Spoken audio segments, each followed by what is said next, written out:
Brian and Kenzie in the morning. And Chicago's alternative all day. Q101. You can't defeat her. She's too powerful. Klash with Kenzie. Let the battle begin. Q101. Let's go. Last one of the week for these. The guaranteed entry passes for Coheed and Cambria at the Cubby Bear this coming Thursday. So Thursday we'll have that. Then Friday morning we'll be at Almost Home for the Cubs home opener next Friday. Like at this time next week, we'll be doing trivia live in the bar, Kenzie. You ready for that? Oh, God. It's always so distracting. Yeah. It's very entertaining. With Mitchell did that at the Lizzie McNeil's and we'll have big concert tickets for all that on site. So we're going to play it a week from now on site. But in the meantime, it's Nathan checking in from Rensselaer, Indiana. Ahoy, Nathan. Tell us something about yourself. Ahoy. So I actually started listening to your show, to your radio station when I was a kid. I was a little bit of a hooligan in middle school, and when I would get grounded, my dad would take everything away but my clock radio. And I grew up in Roselawn, Indiana, and so I spent a lot of time listening to your guys' station on my little clock radio there. Wow, how long ago was that? That would have been 17 years ago, about. Wow. Yeah. Here you are, still with us. When I drive down to Whitestown in Indianapolis to make big drives down there to check it out. Check it out? What are you doing? A rally, you psycho? What do you need to check it out? You know, there's a good Culver's down there. Oh, I bet. There's a great one. Oh, yeah. But that's right where I lose us on the 101.1 radio setting. So we go about 100 miles off the John Hancock building. So we go that far. When I'm a Boilermaker, and when I come to work up in Gary, I will turn the radio station on to 101, and about the time I get to the Rensselaer exit going back home, I lose you guys. Uh-huh. Now, the good thing is when you lose us, you can go to the app, you can go to iHeartRadio, you can go to your smart speaker, you can listen anywhere in the world, and the podcast later on anytime you want, you know? Good. Yeah, couldn't do that when you were 14. Yeah. All right, let's get into it. Thanks so much, man. That's a really nice story. Appreciate you, Nathan. Oh, thank you. So, first one to 5 wins. Listen carefully. If Kenzie gets one wrong, you can steal a point. She can do the same to you. Call heads or tails, Nathan. Heads. It is heads. Nathan's up. Nathan, here you go. Fill in the blank. Thomas Jefferson, James Madison, and blank Hancock were all framers of the Constitution. Yeah, I just said it there, actually. I didn't realize that I said the John Hancock building. I kind of gave him that one. Oh, that's funny. Oh, it's hilarious. But good memories to remember that. Sorry, Kenzie. Thank you. Let's see if I can give you one here. Kenzie, what wise guys are forever linked to the phrase, nyuk, nyuk, nyuk? Oh, what are those idiots? The wise guys. What are those idiots? The Three Stooges. Two? Sorry. Okay, there I you go. almost said Amigos. The Three Amigos.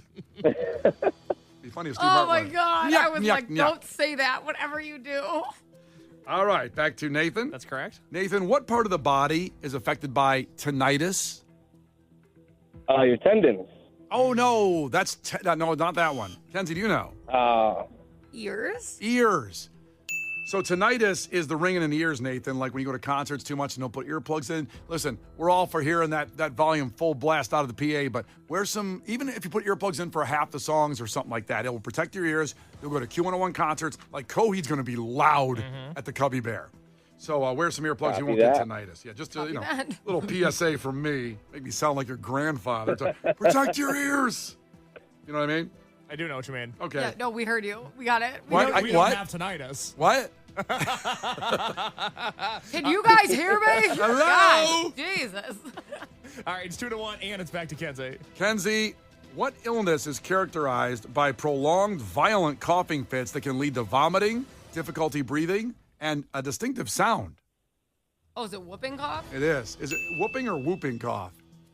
I think I don't know. Do I not get a point if I pronounce that wrong? No, I'm just wondering on that one. Whooping. Whooping? Woo. Whooping? But you'll get a whooping if you have whooping cough. Very annoying. So 3-1? Yeah, and back to Nathan. Whooping cough. Are you a Oh, juggalo? that's devastating. Nathan, Southpaw is the mascot of what Chicago sports franchise? Southpaw. Oh, geez. Guess a I don't know. I've got no idea. Just guess a Chicago sports franchise, any of them.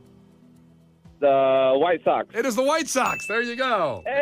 Hey! Kenzie. Wow, yeah. Kenzie, what baseball player called his shot in Wrigley Field in 1932? Babe Ruth did the point. Babe Ruth pointed and hit the shot. So it's 4-2. And back to Nathan. Nathan, you need this one to stay in the game. Yes. What university did Mark Zuckerberg attend? Oh, crap. Was it Harvard? It was Harvard. You're killing it, man. That's great. But the bad news is Kenzie can win with this one. Kenzie, what president instituted the No Child Left Behind Act? Oh, I think it was our guy. Our guy? Wait, who's our guy? You know what I'm talking about. I'm not sure what you're really talking don't. about. I'm not so sure. Oh, wait, no, we did the, don't be fat school kids thing, with the lunches. That was Barack. Oh. Oh, I got Oh, you said our guy, meaning our Chicago guy. Yeah. Got it. I thought it was your Elgin guy somehow, someone else up there. I don't know. I don't know. Guess a president. 3, 2. Who's one. Bush. Well, I need a specific one. I don't know, the first one. It's not right. Nathan, do you know? I don't know, but I could guess a president. Guess a president. Eisenhower. That's not right. I don't know why that's funny. Okay. It's an educated guess. I mean, it's an educated guess, and No Child Left Behind would have been good if I did that. No kidding. But it was George W. Bush. Son of a bitch, it was the second Bush. Second Bush. No I points know. for anybody. Who's it going to, Case? It's 4-3. Nathan has 3, and it's Nathan's question. Nathan, how many days were there in 2020? So in that year, how many days in 2020? 363. That was not right. So funny. That's amazing. That's awesome. We all lose some days here and there. Let's be honest. This is a lost day. Yeah, a couple lost days. In Kenzie, fairness, a lot was lost. It was pretty funny. so 2020, Kenzie, for the win, how many days were Well, there? it was a leap year, so it was 366. 366 is right, and Kenzie wins. Nathan, I'm so Dang it, sorry. you get extra days on a leap year. That's okay. This was so surreal. Thank you guys so much. Oh, man, you're such a good guy. You're such a good dude. Appreciate you listening all the way there, almost 100 miles away from the John Hancock building. Appreciate you, bud. Yep, you guys have a good one. All right, you too. Here's the real kicker here. So here's the deal. Nathan, you can hang up and get ready to go because in 3 minutes, we'll do God Bless the Baby, and everybody listening has a chance at those guaranteed entry passes for Coheed and Cambria coming up here after Weezer. Brian and Kenzie. On Q101. Brian and Kenzie. On Q101. Brian and Kenzie on Q101. Ahoy! Let's go! We're waking up Chicago. Turn up the radio. It's time to start the show. On Q101 with the morning crew. Ahoy! Let's go! Welcome to the morning show. And it's Friday. I've created a monster, cause nobody wants to see Marshall no more. They want shady, I'm chopped liver. Well, if you want shady, this is what I'll give you. A little bit of weed mixed with some hard liquor, some vodka that'll jumpstart my heart quicker than a shock when I get shocked at the hospital by the doctor when I'm not cooperating. When I'm rocking the table while he's operating. Hey! You waited this long to stop debating, cause I'm back, I'm on the brag and ovulating. I know that you got a job, Miss Cheney, but your husband's heart problem's complicating. So the FCC won't let me be, or let me be me, so let me see. They try to shut me down on MTV, but it feels so empty without me. All right, let's go. It is Friday. A couple more hours. You're getting close to the weekend. It's going to be 75 this afternoon. But right now, there's this crazy lightning storm going on depending on where you are. It's pretty wild out there. Be careful. The rain will go on and off all the way till 10, but it's going to be pretty stormy in the next hour or so. So be careful on the roads. Man, what a show is set up for you. Now, some people might say, why don't you just tell us what's going on right now? Because I'm not going to be around later. That's why we lay everything out. So you just have everything. You can put a reminder in your phone. I put reminders on my phone all the time. Little checklist or something. Little checklist. But Brian, I get out of my car at 6:30. I couldn't possibly hear the rest of the show live or on demand. That's probably what somebody's saying right now. Yeah, because 2025, there's no technology to do that. There's none. And there's no way they're aware of any technology, obviously. That's right. But wait, there is. I wanted to get in the Sham Wow Guy for a minute. No, didn't he go to prison? No, I think he's okay. No, I think the Sham Wow Guy went to prison. What did he do? Well, we're going to find out. Brian, why don't you tell people what happens if they get out of the car at 6:30? Yeah, because there is a podcast you can listen to later in the show to catch up on everything. It's the Brian and Kenzie podcast, anywhere you get your podcasts. It's a famous tagline, anywhere you get your podcast. But you guys know where to get them, right? Spotify, Apple, the Q101 app, Q101.com. You can listen on a smart speaker.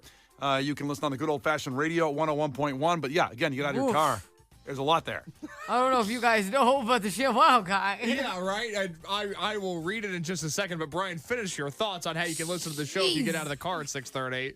Oh, no. He got canceled? Brian, it's Holy, not good. did he get canceled? All right, hold on. Let's lay out what we got, and then we'll get to the He's Sham gonna Wow Guy. wish Sham Wow could have cleaned up his life. It's not that good of a product. One Oh, thing at a no. time. Aren't we glad that we're all here together to remember this moment together when we found out about the Sham Wow Guy? Wow. I think I'll never Kenzie and I forget. knew. Yeah. So first off, in just about 6 minutes, one of your last chances to get to welcome to Rockville to see Linkin Park, Green Day, Korn, Shinedown, and more. We made it clear that on Monday morning, it'll be an Oasis trip to the Rose Bowl. We'll get more into that later. Also, a reminder, since I mentioned Linkin Park, world premiere music from Linkin Park today at 10 a.m. Right at the end of the show here, we'll have world premiere Linkin Park music. 9 a.m., a major concert announcement. And I wish there was a better way to say that because it's been said that since the 70s in rock radio, like a major concert announcement. Kind of like the Sham Wow Guy talking, which we know he's probably in jail now, which we'll find out in a second. But it is a big concert announcement. We'll have tickets for that. Not to mention, one of your last chances to get guaranteed entry into Coed in Cambria, the Q101 pop-up next Thursday. And we also have our broadcast coming up a week from today. We'll be right at Almost Home Tavern at this exact time for the Cubs home opener. What a sports day and night for Chicago yesterday. We'll get into that at sports at 7 with the Bulls, White Sox, and Cubs. And now we have a couple seconds for the Sham Wow Guy, which you guys both Googled and I didn't. I thought he was I thought maybe he was a good guy, retired, maybe a pastor in his church now, maybe. No. Give it to me. I don't know. Whoever he wants to. Case, go ahead. I got it here. Vince Offer's Wikipedia page. His name is Vince Offer. And on his Wikipedia page, there is a legal issues section because they not only faced an arrest in this situation we'll talk about, but he had numerous lawsuits filed against him. Before you continue, please tell me it's not sexual. It's just like him embezzling money or something. It's not graphic sexual. No. But it involves a sexual thing. Yeah. No. Just wait. By the way, yours says Vince what? Vince Offer. Oh, mine says Vince Shalomi. Well, that's his real name, but his stage name was Vince Offer. Oh, okay. I'm like, am I the wrong guy? Should I play a commercial one last time but so we can appreciate him for what he is before we know what about him? Of course. Just a little bit of the Sham Wow Guy. I mean, it'd be nice. Hi, it's Vince with Sham Wow. You'll be saying wow every time you use this towel. It's like a chamois, it's like a towel, it's like a sponge. A regular towel doesn't work wet. This works wet or dry. This is for the house, the car, the boat, the RV. Sham Wow holds 20 times its weight in liquid. Look at this. It just does the work. Why do you want to work twice as hard? I mean, it's a little longer. I want to keep going. I want to enjoy him as long as I can, just like Tiffany and Aurora checked it in and said, please don't tell me Sham Wow Guy was sexual, too. Thank you, Tiffany, for having the same thoughts What I did he did. need those towels for? Am I right? Oh, it does hold moisture. Thank you for listening in Aurora this morning, and all your friends are about to find out about the Sham Wow Guy. I guess I can't keep going with it. We can't live this charade anymore. Go ahead and tell me. On February 7th, 2009, so it's been a while since this 16 happened. years ago. Vince Offer, and a 26-year-old prostitute were both arrested in Miami Beach, Florida, after a physical altercation. The police report stated that the woman had bitten onto Offer's tongue and refused to let go, at which point Offer punched her in the face. Police later released photos of a bloodied Offer hotel room and the woman. Prosecutors later declined to file formal charges against either person. When Offer later spoke of the arrest, he stated, quote, "It probably saved my life."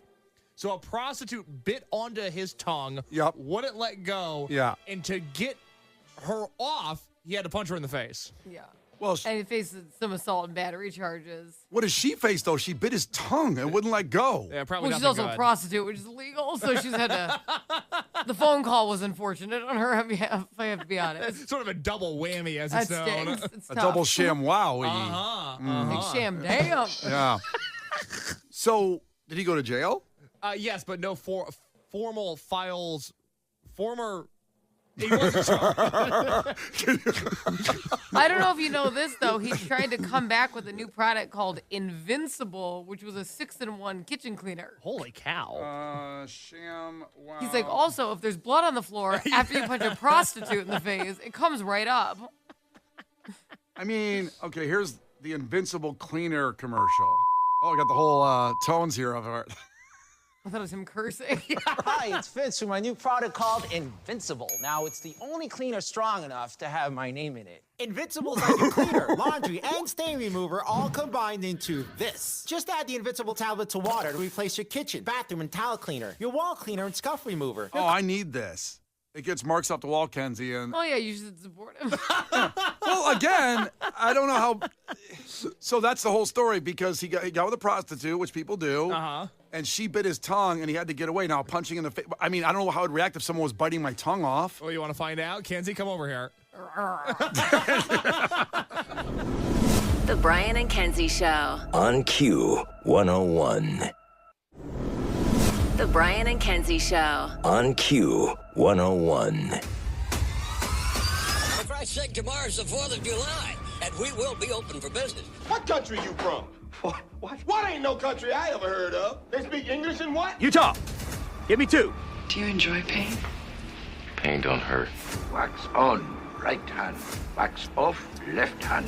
Now fry like bacon, you little freshman piggies! Fry! Fry! Playing football in West Canaan may have been the opportunity of your lifetime, but I don't want your life. Well, today is the 30th anniversary of Tommy Boy. It was released 1995 with a budget of $20 million. The box office did $32.7 million. Not a big box office, but became a cult film, of course. And here in Chicago, with, of course, our beloved Chris Farley, the numbers have to be even astronomical. Tommy Boy received mixed reviews from critics upon its release. Rotten Tomatoes gives the film a 39% approval rating based on 46 reviews with an average rating of 5.2 out of 10. Yeah, the reviews and the reception, which we'll get into a little later probably, were not great. But Kenzie, I think me and you would say that's all a bunch of BS, and those people are losers. They are huge losers. Big losers. Big L on the forehead. Let's find out if Case is a loser. Here we go. So, Case, I'm so jealous you got to see Tommy Boy for the first time. And in fact, Benny checked in from Buffalo Grove and said, I'm sitting at the edge of my seat. If Case doesn't give this a positive 8 out of 10 minimum score, I'm driving to the NBC Tower. And I can't read the rest because it's too many swear words. I don't like that. Lock him. Benny, thanks for checking in from Buffalo Grove. We want you to stay in Buffalo Grove. Do not drive here. This is the honest review of someone 26 years old seeing a movie that came out before he was born. And I love it. Kenzie loves it. Let's see what Case thinks about Tommy Boy. And let's start with the trailer. Let's start, with, as we always do, with the trailer from 1995. Here it is. Education laid the foundation. I got a D+! Heredity opened the door. And dedication took it from there. Do we really want to put the future of the company in Tommy's hands? Paramount Pictures presents... It's a clip, huh?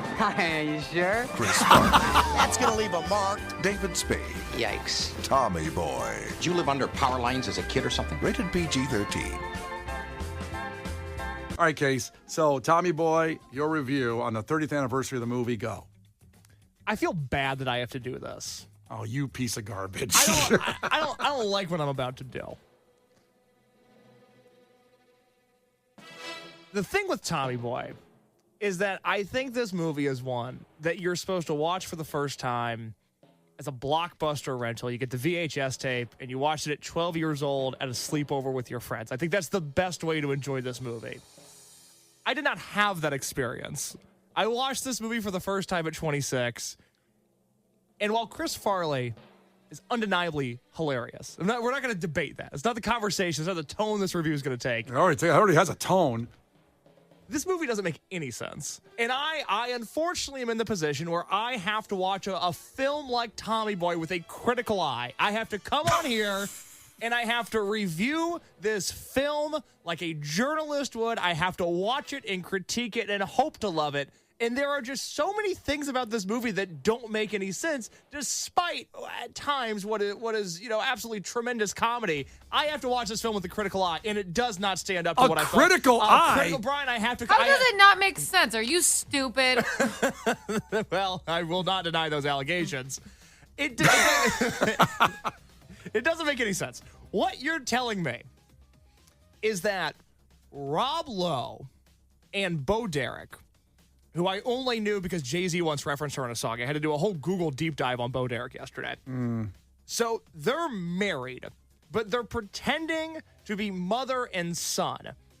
And their long con, their goal to reach financial stability in a way that you and I and everybody listening could never understand, they're going to be rich beyond their wildest dreams. Their long con is to marry into a Midwestern auto parts plant factory worker owner, let's say, and eventually hope that he dies so they can take over the company in a backdoor deal where they'll sell the company to Dan Aykroyd.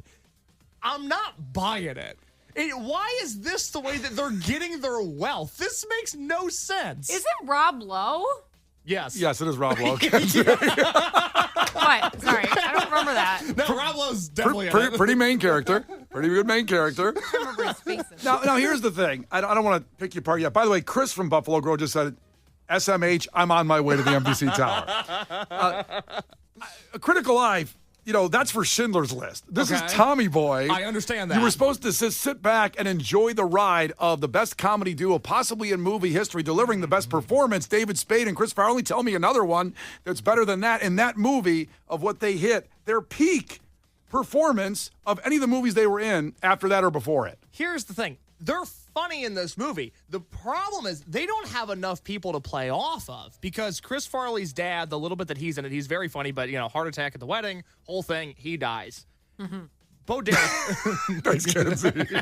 Got it. Bo Derek, horrific actress. Can't hold her weight comedically, can't hold her weight in a dramatic scene. She is just an anchor in this movie. Rob Lowe's not in it enough. Rob Lowe's in like 4 scenes, so he's funny, but he's not in it enough. And then Dan Aykroyd, who is very funny. This is not a generational thing. I understand that Dan Aykroyd is an incredible comedic talent, but I don't know what his character is. It's like not evil enough or not nice enough. He's somehow this innocent bystander in this Midwestern auto parts ruse that Rob Lowe and Bo Derek are trying to pull off. And the only thing about Mel Kiper that I understand, or I'm sorry, not Mel Kiper. Mel Kiper. This is why, because Dan Aykroyd looks like Mel Kiper in the movie. Mel Kiper, the NFL draft analyst. Yeah, I was going to say you had the reference who Mel Kiper is. He does actually look like Mel Kiper in the movie. Dan Aykroyd is a tough businessman. He's not really the villain. Rob Lowe and Bo Derek are the villains. He's kind of a villain. He's kind of a villain, but he's kind of not. But he's kind of not. He just kind of tried to get and at the end he goes like, "Oh, you got one over on me, son." It doesn't make any sense. But why does that matter? But it would make more sense if Dan Aykroyd was like, if he was the husband of Bo Derek and the father of Rob Lowe, and it was a long con to win. You're focusing on the wrong thing. But no, because I'm not. Because here's the thing. This movie is funny as it is. Farley and Spade together are absolutely hilarious. I love Spade. I actually think Spade historically is underrated. He kills me every time I see him. But the problem is they don't have enough people to bounce off of in this movie. So when they're in scenes with people that are other than Farley and Spade, they just don't have it. I want to get to a text before we move on. Please, yeah. Case you're stupid. It's a comedy, all caps. You're not supposed to watch the movie with a, quote, critical eye. You're supposed to smoke a blunt and just enjoy. You, sir, don't know me at all. He doesn't, but he is right. He's correct. And you don't smoke weed. I understand. You could have done something like get some nachos. I don't know what you would have done. It's fine. Whatever. We can argue for days about this. I'll digress to the point that, look, the movie is at its absolute best when it's Farley and Spade together, and no scene made me laugh harder than their first sales pitch where Chris Farley is playing with all the cars on the table. And I had never seen this movie. I knew nothing about it. This is the funniest scene of the movie. Funnier than fat guy in a little coat. Funnier than the peanut M&Ms in the car. This is the best scene of the movie. What I'm trying to say is that our new brake pads are really cool. You're not even going to believe it. Like, let's say you're driving along the road with your family, and you're driving along, la-li-la, and then all of a sudden there's a truck tire in the middle of the road, and you hit the brakes. Whoa. That was close. Now let's see what happens when you're driving with the other guy's brake pads. You're driving along, and all of a sudden the kids are yelling from the back seat, I gotta go to the bathroom, Daddy. Not now, damn it. Truck tire. I can't stop. Help! There's a cliff. And your family's screaming, oh my God, we're burning alive! No, I can't feel my legs! Here comes a meat wagon! And the medic gets out and says, oh my God. New guy's in the corner puking his guts out. All because you want to save a couple extra pennies. And to me, it doesn't. Get out. Now. That alone, you were laughing your ass off. That alone was worth it. That should be a 10 out of 10 right there. It's a shame the rest of the movie doesn't make any sense. Unbelievable. I can't even take your rating right now, so when we come back, we'll give you the rating of what he gives Tommy Boy, and it better be good, because people are actually, especially in Buffalo Grove, they're getting in their cars and they're heading down here. The Brian and Kenzie Show. On Q 101. Well, Case just had his movie review of a movie he hasn't seen because he hasn't seen many big movies. Now he has after a year. And Tommy Boy, the 30th anniversary was today. Released, of course, and not a huge box office and some critical reviews, but over time, of course, it became a legendary status movie, a cult movie, if you will. Case gave a review that's got a lot of people angry right now because he focused too much on the storyline and these sub-characters rather than just saying Chris Farley and David Spade were the funniest duo in movie history together in the movie. Now, what do you got on the text line for you, Case? Do you see something, a remark that you want to read? Oh, I mean, I've got 700 texts here saying this is what's wrong with my generation. I don't know if I need to pick between those. I will read this one. Brad checked in from Naperville and said, Case, watch Platoon. It's hilarious. Oh, my God. Is that a funny movie? Yes. Yeah, watch. Maybe that's next week, Platoon. All right, well, go ahead and listen, from your review, I imagine something not great is coming as a out of 10 brake pads, I guess you're doing. Is that what you're doing? Or I'll what? do that at brake pads. That's funny. It's good. But, during the break, I was looking at real quick just all the comedies that I've reviewed over the last year between, Groundhog Day and Pretty Woman and something like Breakfast Club. And, I watched Naked Gun last year when O.J. Simpson passed away to, note the complicated legacy of O.J. Simpson. All those movies in one way or another are better than this because they actually have a plot to them, or at least in the sense of Naked Gun, the whole cast is just outstanding. They're just stronger movies all the way around. Again, I have never once said, nor will I ever say, that Chris Farley is not funny. The man's hilarious, rest in peace, an absolute icon. David Spade, historically underrated. It's just the rest of this movie does not hold their weight. It does not make sense. The plot it makes the comedy hit less than it should. The plot's fine, but go ahead and give us your rating. 5 brake pads out of 10. 5? 5 brake pads out of 10. 5? It's going to be fat guys in little coats. No, fat guys in little coats would have also been funny, but no, we're going to do 5 brake pads out of 10. A movie that peaks very high, a few hilarious scenes, cow tipping. Again, I referenced the peanut M&Ms in the car. Of course, the audio we just played of their first sales pitch, but this is not a movie that I would deem as an essential comedy by any means. 850 just texted in, Case sucks. I know.